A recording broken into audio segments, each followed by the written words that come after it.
Jim, welcome. Thanks, I David. thought we'd talk about a couple of things today. I thought we'd talk a bit about an update on agronomics, see what you guys have been up to.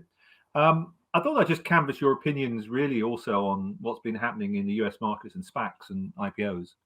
There's been a couple of high-profile SPACs, particularly in the food tech space recently. But just generally, I'd be interested to hear your views. And then also, I just thought we'd touch on one of the big debates that's kicking around out there, which is there's been a few kind of critical papers around the whole area of cultured meat and cultured alternative proteins, which obviously it's a big thing for agronomics. And I'd like to get your views on that debate, which is really about whether or not it's economic, it's scalable, and whether or not it's a kind of mass market alternative. But anyway, let's go back to the beginning. And let's first of all touch on agronomics. Have you been making any investments over the last couple of 6 months? Any interesting updates on companies in your portfolio? Yeah, I mean, the RNS has come out fairly thick and fast for agronomics, and there's been follow-on rounds for some of the companies, as you know, and a couple of new investments have been made. But we're sticking really to quite a tight and concentrated portfolio, which is 15 positions. Yeah.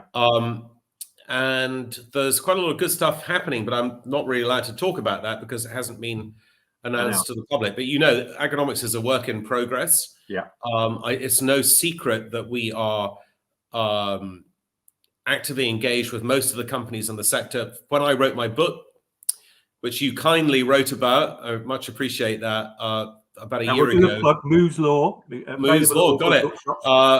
There were 80 companies involved in this whole area. There's now about 120. About $1 billion has come into the sector in the last year, which doesn't sound like a lot in the context of a lot of the hyped up spaces that we know about, but is a terrific amount for this sector. And there has been, I would say, really remarkable progress. So let's give a couple of examples. One is a company that was, I think, perfectly well named called Clara Foods, which was renamed Every. Just did a Series B, and I think we put $20 million into it, which is a company that's making albumin through precision fermentation. And precision fermentation is one of the two key areas for us. Cellular agriculture is one, and then the other one is precision fermentation. And albumin is part of the egg that is vital to such things as baking and lots of food processes. And this is already approved for sale in the United States, and I think it's going to be remarkably large. The second thing is that Formo, which is one of our companies based out of Berlin, has raised more money. They raised 40 million, heavily oversubscribed brand euros, and they're involved in precision fermentation for the purposes of making cheese. And there are companies obviously out there that are making products for the food service industry, which, like Noquo as an example, the Chilean company, which are going to completely revolutionize the dairy industry. And it's no secret that I think that the dairy industry is going to be a goner within 10 years, and at least in terms of the large herds which are milked to produce milk and yogurt and cheese and all that sort of stuff. They're gone because 40% of all the emissions from cows come from dairy cows, and their emissions are methane, which is the worst type of emission, coupled with the fact that it's a precarious business at the best of times, and it's a pretty cruel business as well. And so I think that because whey and casein can be made now in lab conditions and probably made as cheap and ultimately much cheaper than using cows, this is a business that's going to be completely disrupted within 10 years. And I can see that one as a goner. So we're really very keen on that. And we're making investments in precision fermentation alongside cellular agriculture in a pretty big way. And on that precision fermentation, just for the uninitiated, what does that really mean? Well, effectively, it's a brewing process. So you're effectively using brewing techniques to make through what's called a recombinant process the key components of milk in this case. So milk's key components, the cow's milk, and this is completely unlike plant-based milks, which have taken over such a big share of the market in the last 10 years. Soy milk, almond milk, oat milk, which is, Oatly and so forth. They are not necessarily better for your health and not necessarily better for the environment, but they've certainly become very trendy among consumers. And by some estimates, about a quarter of the milk market in the US is now plant-based, and the same here in the UK.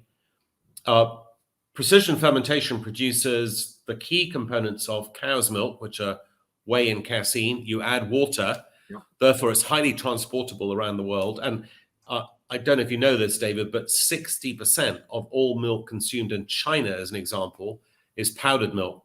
It's dehydrated and then water is added. Okay. And so that comes from New Zealand, doesn't it? They ship it up from New Zealand. It absolutely right. There's a company called Fonterra, which I think is New Zealand's biggest public company. That's right. Yeah. And it's particularly used in infant formula, which is a very big business in China and in India, because Asian women don't typically breastfeed. And the infant formula market, just kind of digressing a bit, is $65 billion a year and growing by 10% a year. So it's a pretty big business. So the whole idea of creating the components of milk, adding water, pure water, because, cow's milk isn't necessarily completely pure. It has to go through a pasteurization process, as we well know. And having the same thing without dairy cows is a very attractive prospect. It's approved, so it doesn't have to go through a regulatory process. In some limited formats on the market, the techniques to make it are well known, largely through the brewing industry. And if I was a dairy cow farmer, I'd get out of the business right now, tomorrow morning, actually. What about some of your new investments that you've stated on RNS? What's the motivation behind some of them? Well, I mean, we are typically not making new investments. We're looking at a lot of new companies, but our biggest position is Blue Nalu, which is the fish company based in San Diego. And 3 or 4 weeks ago, I got into the United States. I don't know how I managed to do it, but I did. Wow. And I drove down to visit from Los Angeles to visit Blue Nalu in San Diego. It's a highly impressive company. What's really interesting about that is that they can make any form of fish at all. So, you name it, from a goldfish to a shark, they could make it. And that fish comes out as meat, of the fish meat without the scales, the head, the entrails, and all that sort of stuff. And it has to be formed into a fillet. So there is a sort of, some sort of processing that goes on there, but it is pure fish meat. And what they've worked out is that their priority is to make bluefin tuna, and a specific cut of bluefin tuna, which is called otoro, which commands the highest price in Japan. Japan buys 80% of bluefin tuna. And what I love about this is that the price of the bluefin tuna in Japan is $85 a pound, and they can make it at $25 a pound. So the margin is already terrific for them to make this product. And they will have that on the market by the end of next year or the beginning of 2023. And I don't see a regulatory problem for them at all. This is our largest position, and it looks super exciting. And I was really impressed because I went down there and I tasted the fish. They made it in front of me, and it was fabulous. And I also was the first person in the UK to, outside of people in the company, to taste the hot dog at Ivy Farms, which is one of our homegrown companies, which is very impressive. And we're super excited about that company. It's based outside of Oxford, and I haven't eaten meat for a long time, but Anthony Chow, who David, works with me, eats meat all the time, which is to my eternal chagrin. And he says it tastes just like a hot dog, and it tasted fine to me. So there we are. I was also just on the portfolio. The precision fermentation is really interesting. We'll talk in a minute about cultured meat. The other area I just wanted to touch on as well, which I think we've talked a bit about as well in the past, is cultured fats and oils, i.e., stuff that you might mix in, for instance, with plant-based alternatives. Do you think that's I think that's an interesting area. Because you may not have, and we'll touch on this again, you may not have quite the same scalability and production issues. Is that an area that you're actively looking at? Absolutely. And I'm not going to give any details on what we're looking at, because obviously it's commercially sensitive and it's also not in the public domain, but we are absolutely looking at that. And we're looking at all the enabling technologies, including growth factors, you know, the processes by which the stuff is made. So I think you can expect over the next year agronomics to be particularly busy in terms of new investment. I believe new investments. Okay. So, you know, we're looking at cultured, precision, enabling technologies, as you rightly point out, the key components to make the food tastier, including fat. And there is no doubt this. And David, you were absolutely one of the first people to get on, if not the first journalist in the world to get on this, and it's exploding. I mean, it literally, the whole thing is erupting in a very positive way. Before we talk a bit about cultured meat, let's just talk a bit about the SPAC market. There's been some very high-profile SPACs generally all around the technology spectrum. Been quite a few in the food tech area. I mean, there's Oatly and Benson Hill, I think, and what was App Harvest? I think it was Novus Capital. The SPAC market has gone a bit off the boil. I think I've seen some figure kicking around saying it's something like the average now for a SPAC is about half of its issue price. So that means the $10 mark has been broken quite a few times.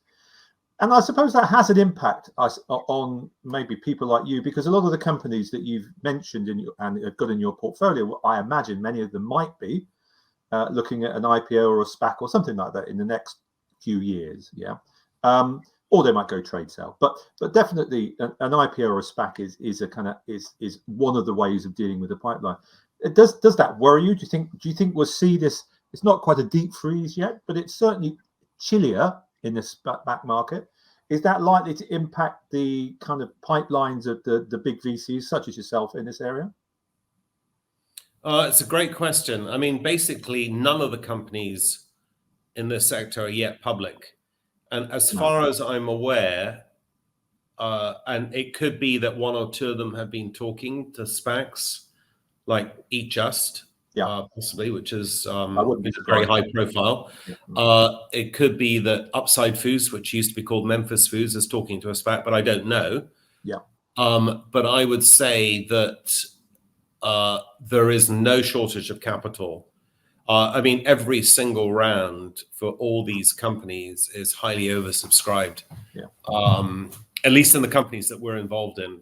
And actually, it's a real challenge for us to, I mean, we are the largest VC in this area, and we really have to fight to get our maximum allocation. Really? So we do. And it's good that none of these companies have gone into SPACs. Now, we know that some of the agri-tech companies, which are completely separate to what we do, have tried to do SPAC mergers. So Aero Farms, for instance, tried to do one. It was a $1.8 billion transaction. It fell apart. And that's because the SPACs are fundamentally flawed as vehicles for raising money, because, we looked at it in a couple of our other businesses.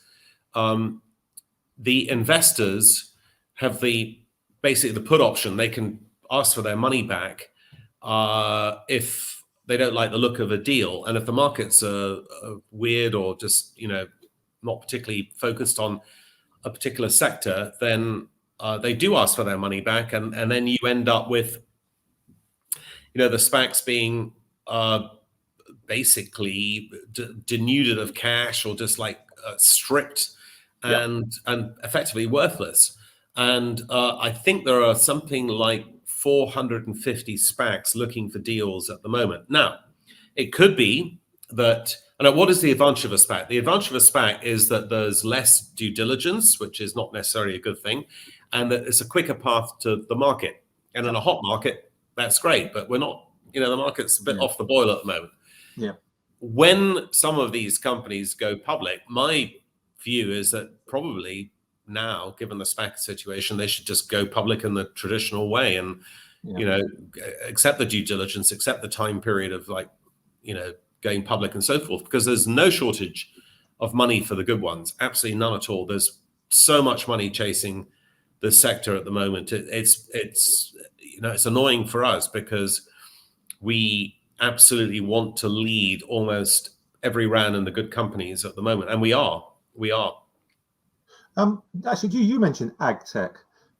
That's interesting because when we look at the kind of food tech spectrum, ag tech's actually quite a big part.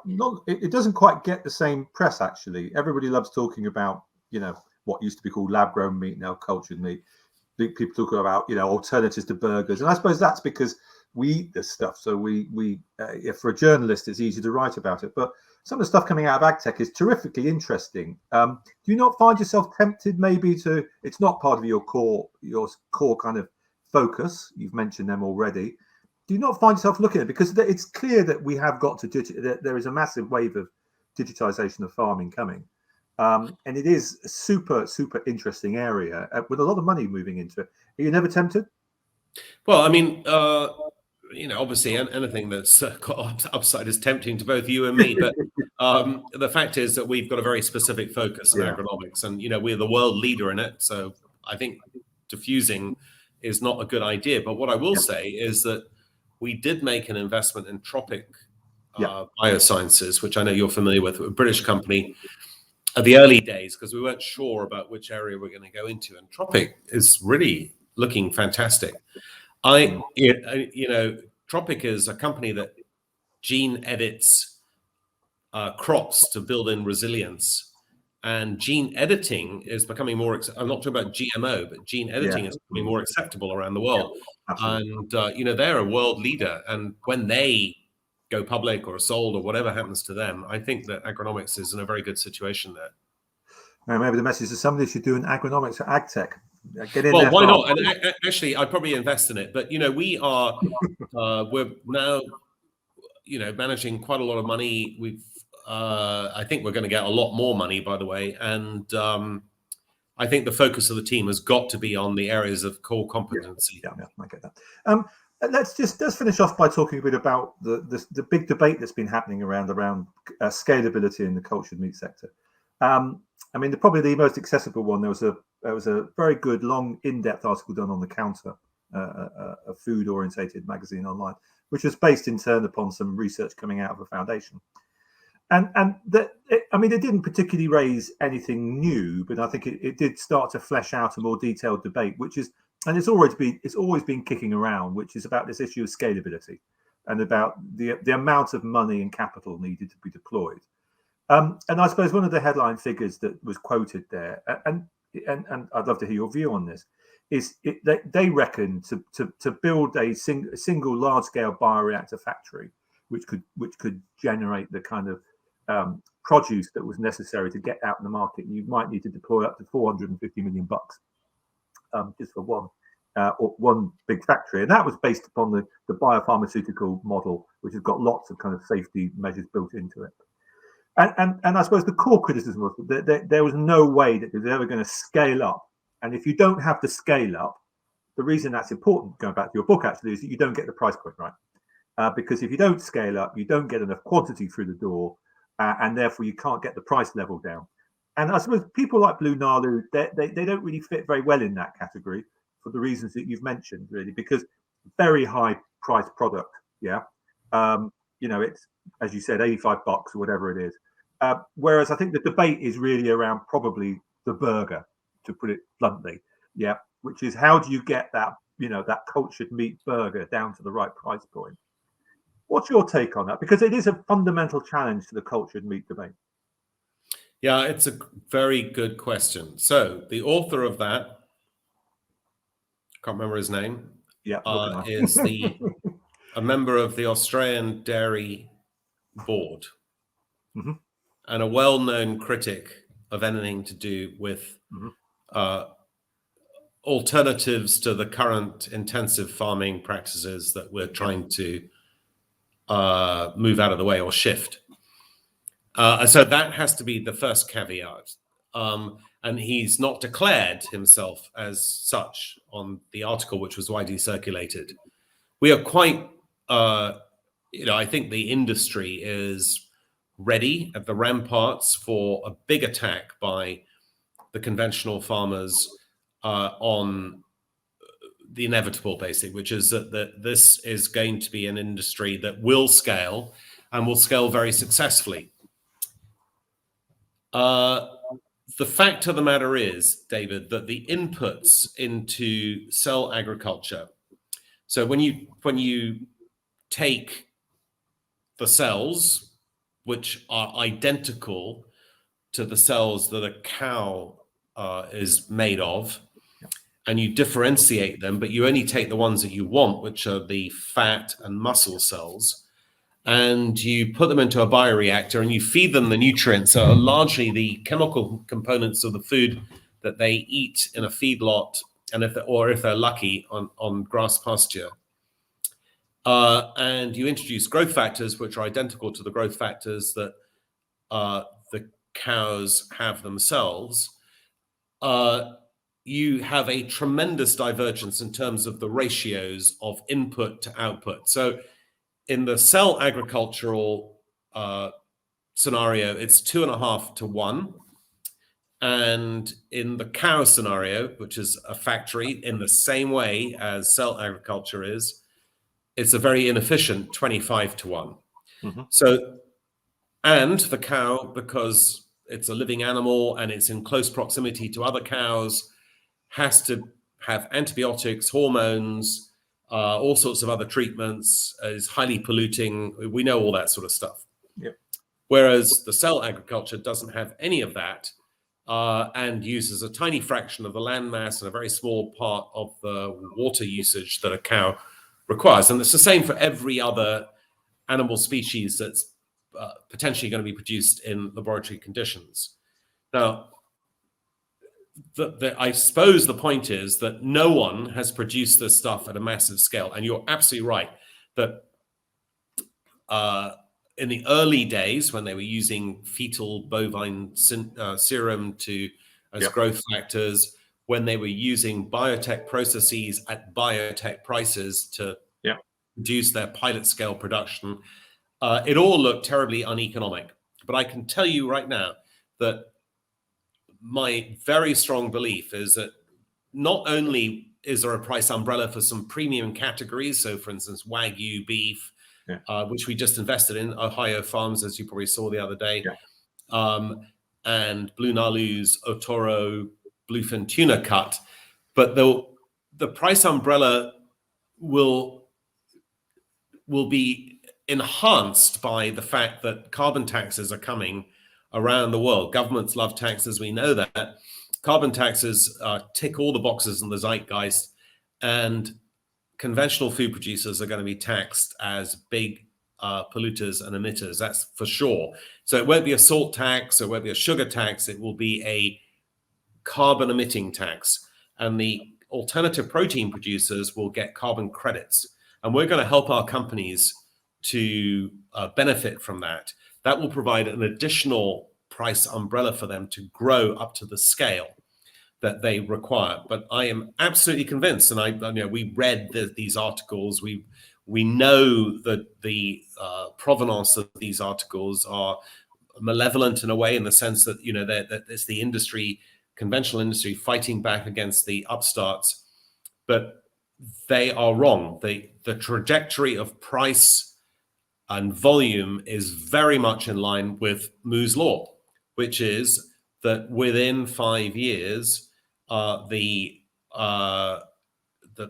cell ag producers will be producing at a lower price, or lower than griddle parity, as I call it, than the conventional food producers, and the game will be, to some extent at least, over.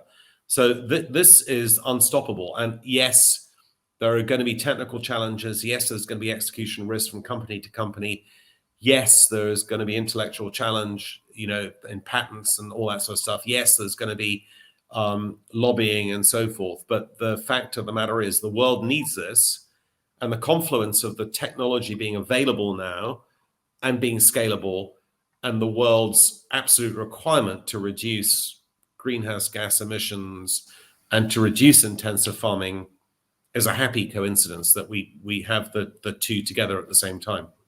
But I suppose, do you recognize this kind of point, which is about the kind of, it's an engineering challenge, an engineering challenge that leads into a financial challenge, which is because effectively the industry is still under the regulatory cosh, so to speak, of a kind of biopharmaceutical regime. Yeah.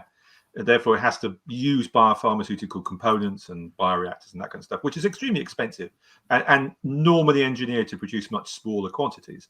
To make this scale up, do you recognize that $450 million when you talk to your portfolio companies? Is that the kind of I mean, they're probably not quite ready to build large scalable bioreactors at that scale, but does that figure sound familiar? Well, let's look at two aspects of this industry. One is precision fermentation. There is absolutely no doubt that the scale-up technology is here and now. So, it's a brewing process, effectively. That can be done. That will be done in the next year. Yeah. So that's one element discounted. In terms of cell agriculture, our best estimates, and we employ a very wide panel of scientific advisors who are not beholden to the success of cell agriculture, but who are scientifically driven. And they the best estimate is it will cost $150 million to build a plant that will feed 100,000 people for 20 years and will produce an IRR of 30% over those 20 years for initial investors. Okay. Which is a very attractive prospect, right? I'm not familiar with this 450 million. This figure seems to be completely incorrect. But the capital requirements to do the stuff that we're talking about, to produce 35% of the world's meat by 2040, which is, I think, a realistic objective from cell agricultural techniques, will cost $1.8 trillion, which is approximately the size of the Italian economy. So it's a lot of money. But if we look at all the other climate change mitigating expenditures, which are budgeted at 100 trillion, and agriculture is 31% of all greenhouse gas emissions, then in the context of those, it seems like a small amount of money. Just one other, just narrow question. One of the challenges, it's a kind of logistical and engineering challenge, seems to be this point about the kind of biopharmaceutical standards being used. And interesting enough, even the paper recognizes that if you could move that to a kind of food industry standard, you could reduce the engineering and production costs quite substantially. So you just move the model from very high end, low volume, high value biopharmaceutical technology, lots of safeguards, lots of stuff in there to keep the FDA happy, to a engineering traditional food production their standard. You could change the economics and the dynamics quite quickly. The calculus could change. Do you think that shift will actually happen, or do you think the industry should stick with a kind of biopharmaceutical kind of really, really safety first model? I suppose that's the underlying that standard. Well, I mean, there are certain elements when you're seeding the, you're seeding the initial cell train that have to be GMP. In other words, they have to be ultra clean, and one would expect that, all right, to avoid contamination. But that's a small part of the process, and already the FDA and the USDA accept that these facilities don't need to be GMP. They don't need to be biotech standards.